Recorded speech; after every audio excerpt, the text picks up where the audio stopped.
Hello, my name is Brenda Hold. I am the Associate State Director of Community Outreach for the Arizona State Office of AARP. And while February is officially Black History Month, AARP began the celebration with the observance of Dr. Martin Luther King Jr.'s birthday on January 15th and continues the celebration through February 28th.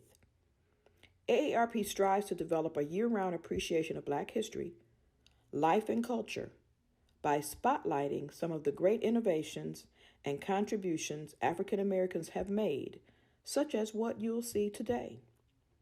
We are glad you could join us in order to keep the celebration and acknowledgments moving forward, and we would also like to thank Boom Goddess Radio for the opportunity to collaborate. We hope you enjoyed today's program. Be safe and be well.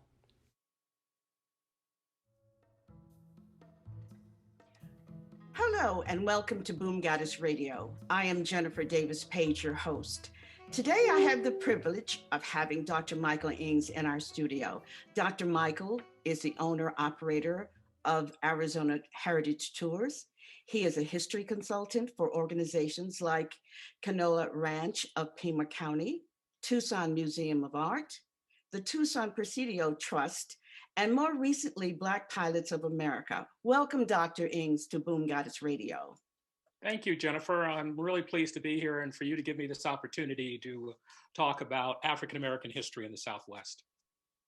I so enjoyed looking at the beautiful paintings of the African Americans in Western art and Frederick Remington's depiction of the Buffalo Soldiers.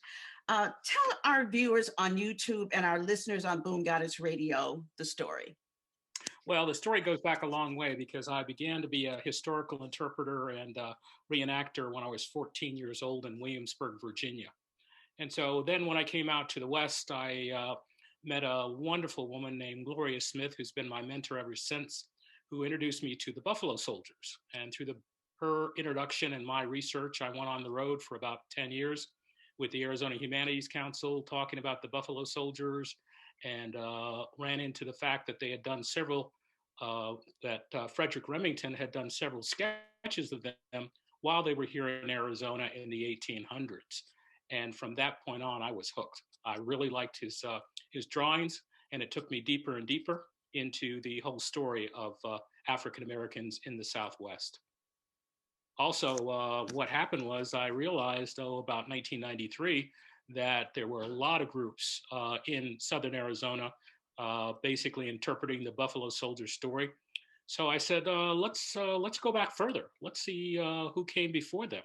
And so this is the compilation of pictures that not only speak to the Buffalo Soldiers, but the early settlers, pioneers, soldiers of Southwestern United States, especially African Americans. Well, let's go through them. Yeah, I'd like to give a little background. It's because of my interest in Frederick Remington's depiction of the Buffalo Soldiers that this picture popped up. This is actually the 1540 Coronado expedition that came up from Mexico as one of the first major Spanish expeditions to come to Arizona in 1540. And I began to realize that even before that, the Spanish, like Coronado, had been bringing Africans from Africa, mostly Moors that were captured during the wars between Spain and the Moors. And they were coming up into this area probably as early as 1538. That would have been Esteban. And so when I saw this picture, it's probably for those who can see it, it's a oil on canvas. You can see the soldiers in helmets, which is a typical view of the Spanish colonial soldiers. They were the first to bring horses to this area, which you can also see in the center of the picture. They had Indian allies in most cases, which you can see in the left foreground of the picture. So this is a really good rendering of what the Spanish expeditions would have looked like. Hundreds of people traveling with their animals, which they would often slaughter on the way as food. And that's another whole story about how the Spanish brought different foods to the desert that had never existed before. So this is a pretty interesting rendering of what would have been happening about 1540. But we have to remember that the first expedition to come to Arizona was led by a man named Esteban. He would have come here about 1538, 1539. And one of the things I learned on this journey of exploration that I took to discover these pictures in this history was that we could create a lot of our own images based on what we see in the stories that I'll be talking about today. For example, I've got a map here. I'm not sure how well you can see it, done by a young man, Joel Harris, here in Arizona. And it basically shows the different journeys of the next person we're going to talk about, Esteban.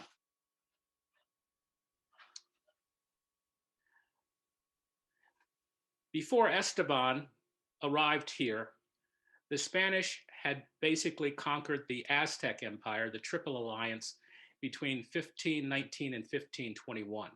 And they had basically freed most of their soldiers for their military service, including people like the gentleman in the left of this picture, whose name was Juan Garrido.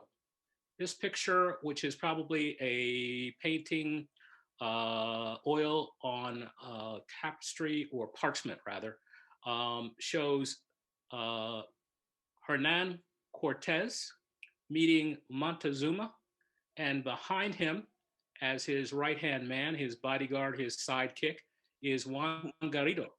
And Juan Garrido was freed for his military service after the conquest of the Aztecs. And he built a chapel to celebrate the Spanish and the Moors who had died in that battle, and planted a garden in the back of this particular place and a room for himself. He became the first master at arms in Mexico City before the organized government was established. He was protector of the water and the trees because the canal system in what was then called Tenochtitlan, now called Mexico City, was being destroyed by some of the conquerors. And he also was suspected to have planted the first wheat outside of the walls of Mexico City, a story we're still exploring and looking for people to help us by comparing the DNA of the wheat that's in central Mexico and the Sonoran white that we are so familiar with here in the desert. So these journeys of people of African descent, because Juan Garrido was a Moor, a person from West Africa, go back a long way. And the map that I just showed you basically shows the journey of Esteban. Next image.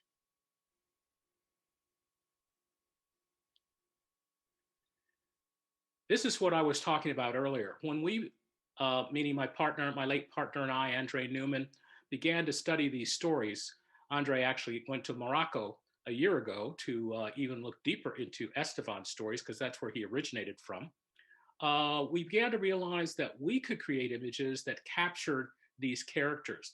This is a cottonwood statue carved by a man named Andrew Gonzalez. He was a lake fisherman in northern New Mexico. I met him while I was visiting family up there. And he takes a cottonwood root that's exposed after a flood. Usually they're about 2 or 3 feet high, about 3 to 6 inches in circumference. And he will take those roots and carve what are called santos. Those are the figures or priests that you usually see in old Spanish missions, especially in northern New Mexico, in the alcoves. And I was sitting with him one day talking about his work up in Santa Fe, because he was selling these santos at the Indian market in Santa Fe each year. And he said to me something extremely interesting. He said, Michael, when you find a cottonwood root, the figure's already inside. I just helped bring it out. So I said to him, well, gosh, Andrew, if you ever see Esteban inside one of those roots, you let me know, because I'll definitely pay you for that. And sure enough, a year later, this is the carving that he did. It's got natural dyes on it from caves in New Mexico. The yellow is a sand from an old cave. The red is the same. He used walnut and charcoal for the beard and the darker colors. And this is a rendering of what Esteban might have looked like just at the beginning of his journey to reach Arizona. Remember, he started out in Tampa Bay, Florida. He was shipwrecked with the Narvaez expedition. And then he walked all the way across the country from Florida to Mexico City between 1528 and 1536. And when he arrived back in Mexico City, all the people there had thought the expedition had perished. And in fact, most of them did. Of the 300, only 4 survived. And Esteban was one of them. But instead of being destitute, he had basically flourished. He learned all the Indian languages. He knew their sign language. He had the same kind of ethics and spirit that they had because they're animists. They believe the earth is alive. Everything on the earth is alive. And Esteban shared that because of his African ancestry. So the Indians were really taken by him. And when he helped cure one of the Native Americans, indigenous people on the trip from Florida, they began to see him and the others in the party, like Cabeza de Vaca and his then owner, Dorantes, as shamans. So they were celebrated when they got back to Mexico City, probably the only people who had been at that far north in New Spain. And so Mendoza and Coronado said, this man can be of value to us. And they sent him north, and Esteban became the first non-native person to enter what is now present-day Arizona. Next image. One question about this particular carving. Can you tell me how tall it is? This carving, how big it is? You can see the dimensions here. This is Andrew Gonzalez, the carver himself. Oh, I see. Certainly. Okay. And you can get a little sense of the size of it from him holding it. Andrew was, I'd say 5'10", 5'11", and he carved many of these statues of about that size. That's amazing. Yeah, too bad he has just passed away, and so we won't be getting many more works from him. He had a piece of cottonwood that he gave me just after this carving was done called Father Kino. And I said, You own this piece? I don't mean to interrupt you. You own this piece, right? Yes, I commissioned this piece. Okay. Yes. Next slide.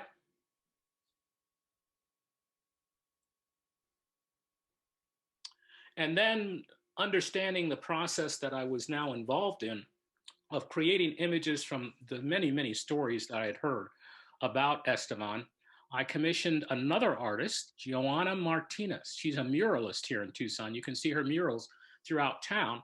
And this is an acrylic on wood. It's almost like 3-dimensional.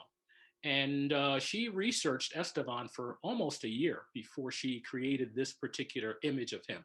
This shows the Zuni country where he either disappeared or was killed by the Zuni.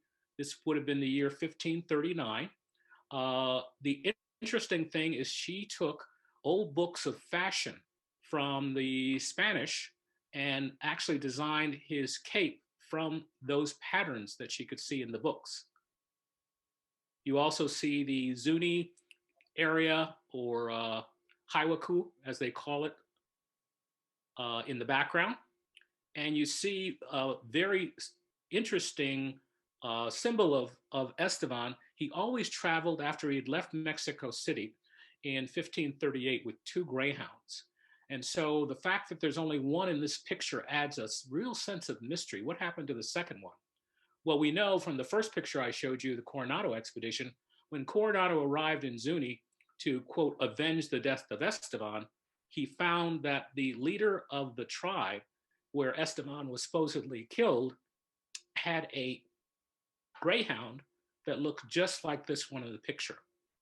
So perhaps it was that Esteban actually traded the greyhound for his freedom and disappeared into the north. Because remember, there were no European settlements this far north, near what we call St. John's, Arizona now, and Haiwaku, which is in the Zuni country of New Mexico, right across the border. So he could have kept on walking and nobody would know it.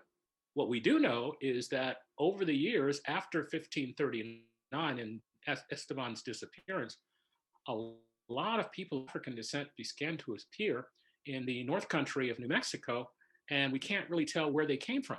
One perfect example is if you look at a map, you'll discover that the Zuni area of New Mexico, which is right across the border from Arizona, is south and west of the Hopi area of New Mexico. And the Hopis actually have a kachina of Esteban. Now, if you hadn't gotten that far, then how was it that the Hopi have a legend about him as well? So Dr. the mystery goes on. Dr. Michael, we're going to take a brief break. I didn't mean to interrupt this story, but we have to take a break, and we'll be back in just a moment. When I first saw a turtle, my heart was full. Now I'm anything but lonely. We had this like deep connection, this heart connection. He just wants to be close to you and part of your life. Every day with turtle is a perfect day. When I'm holding her, it makes me feel calmer. I think everything he does shows how much he loves us. When we adopt a shelter pet, we discover they're a little bit of a lot of things. But they're all pure love.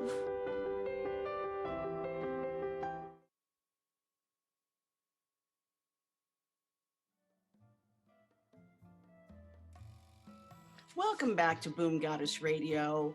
And we want to welcome back Dr. Michael Engs. Doctor, would you kindly tell us, pick up where you left off and in the last break, please?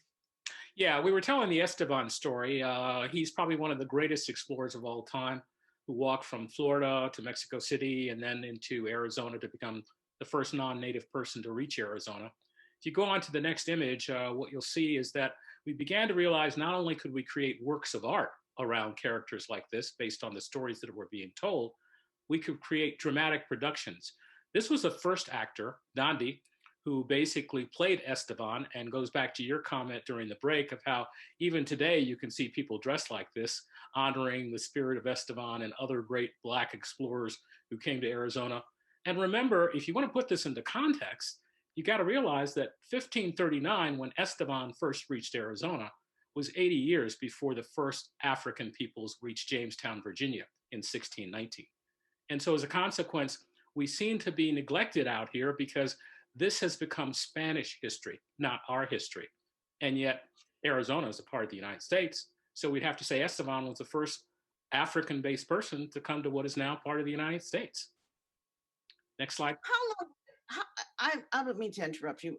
No, this is so fascinating. So please, how long did it take Esteban to walk from Florida to Mexico? How long was that journey? 8 years. Oh my. It took from 1528 to 1536 for him to reach.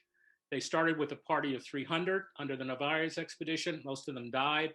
They built boats out of their leather goods and killed all their horses and embarked on what they thought was a sea journey. They were totally lost. When they began their journey in Florida, they thought they could reach Mexico City in 2 weeks. So they obviously didn't know much about geography. And you can see why. This map that we're showing on the screen right now is an early map of Baja California. Until Father Kino arrived in 1690, people thought that the Baja Peninsula was actually an island. And it was Father Kino who went far enough north to realize, no, it's connected. And these are the same kinds of areas that the next people that we'll talk about were actually exploring, because as I said earlier in this talk, many people of African descent were appearing here in the Southwest, and we're not actually sure where they came from. Perfect example is a guy named Peje Yemo. The Pueblo Indians revolted against the Spanish, one of many revolts, in 1680 called the Great Pueblo Revolt. And one of the groups on the Native American or indigenous people side was led by a large Black man with yellow eyes named Peje Yemo. Where'd he come from? And why was he on the Indian side rather than the other side? So a lot of the mysteries of the Spanish colonial period are still things we have to explore. And one of the things I focus on is getting into the emotions, if we can define emotions, of an ancient person rather than looking at them from the perspective of historical figures, because I don't feel that that's the most interesting part of some of these stories. And we'll see that as we go on to the next story. Next slide.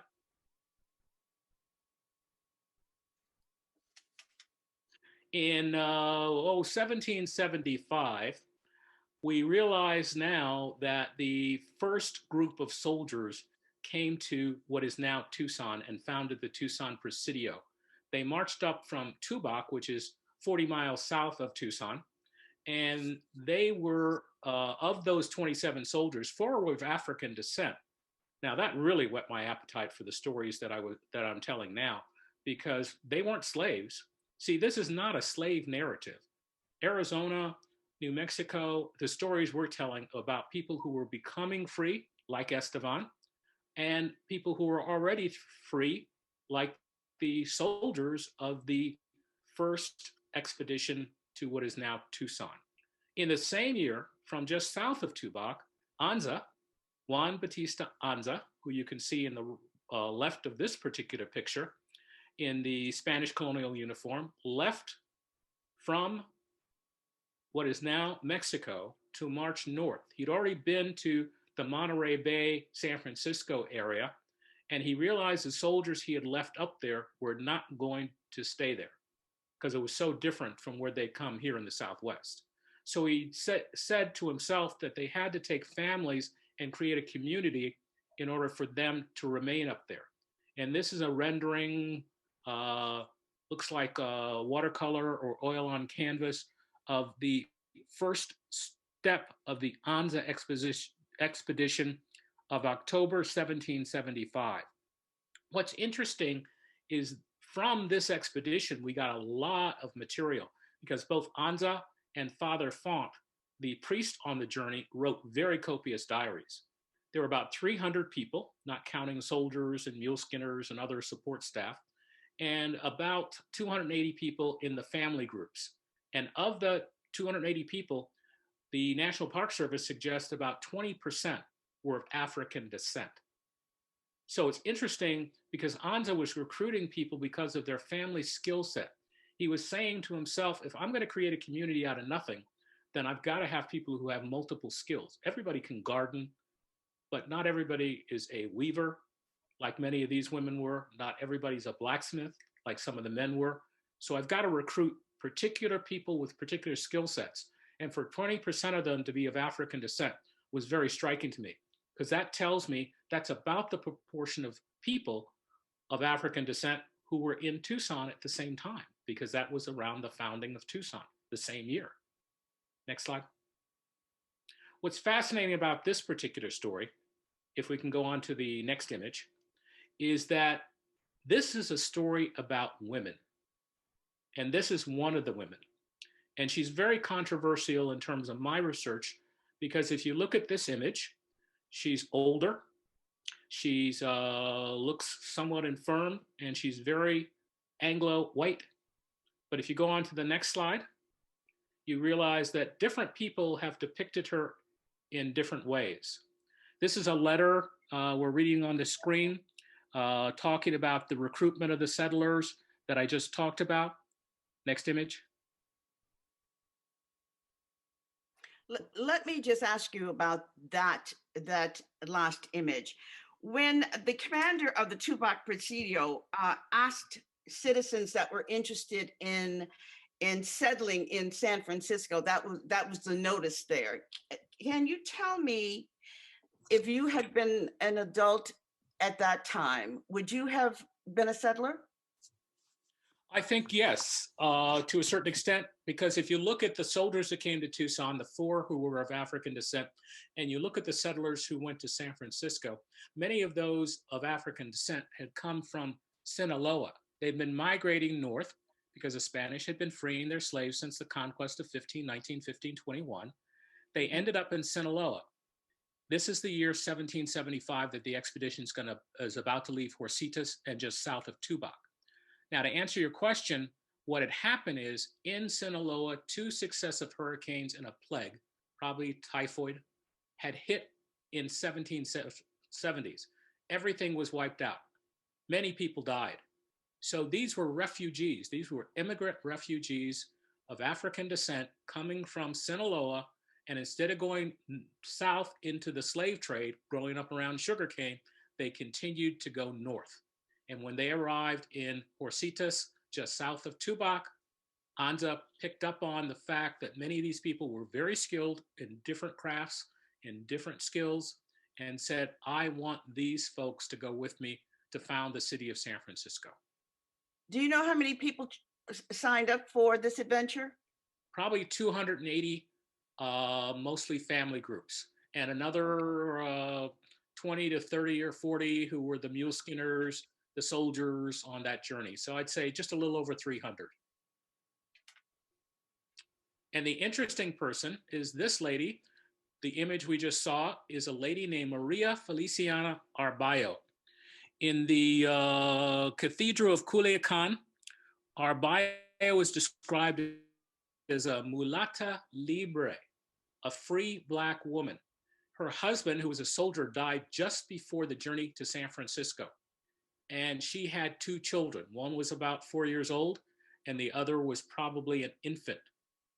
And she still was able to persuade Anza to take her on the journey, even though single women were probably not normally taken on such an arduous journey from what we now know as Tucson, Arizona area, to walk pretty much all the way to San Francisco and the Monterey Bay. Now, the controversy is each depiction of her shows her a little bit different. If you go to the next slide, for example,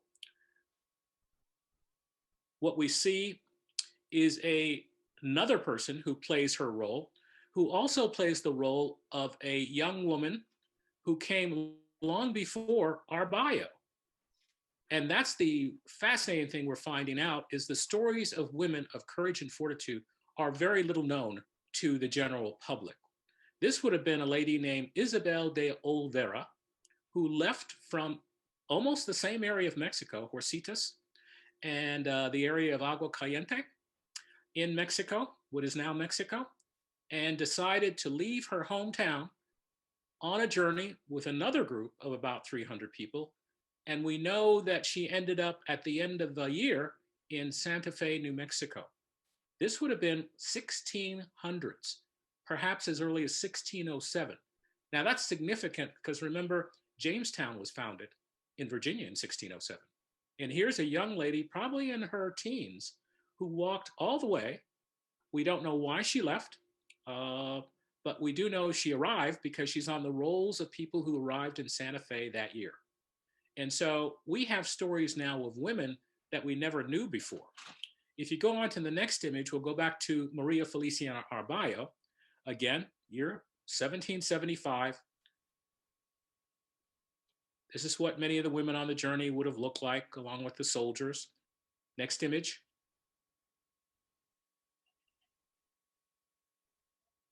And here's an image from a German artist named Charles Christian Nahl. This was a painting done, oil on canvas, 1873. He was traveling through California, picking up stories like the ones I'm telling, and then depicting them for a larger audience.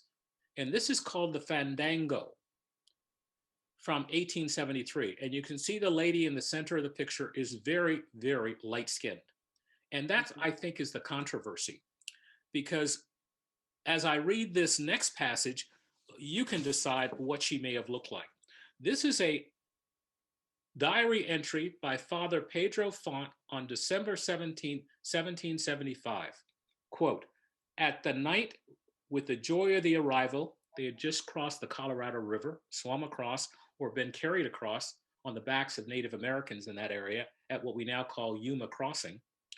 "At the night with the joy of the arrival in Alta California, all the people held a fandango.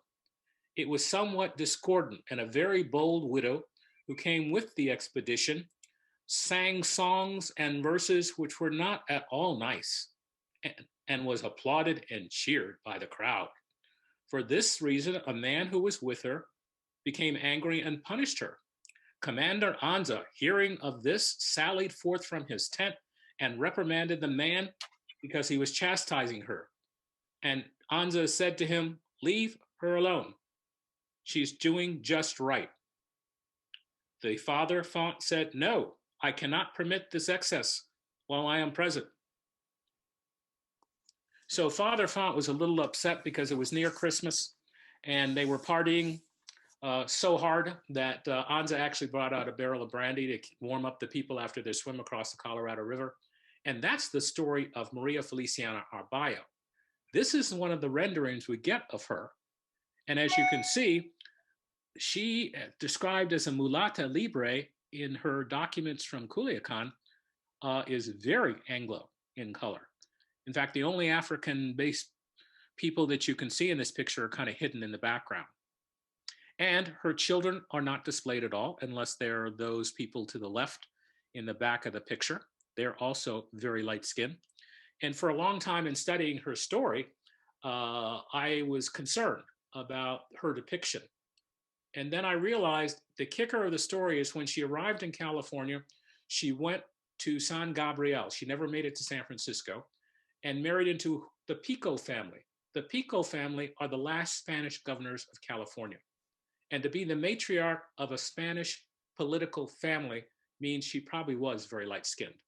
So I'm no longer... We have come to the end of this wonderful story. I mean, we've run out of time, but I would like to invite you back to continue the story. I'd like to thank you for sharing this piece of history with our listeners. As I said, I'd like to invite you back so we can continue the story. I want to thank all of our listeners of Boom Goddess Radio for spending time with us today. And believe me, we'll have Dr. Michael back to continue his story. Thank you for listening.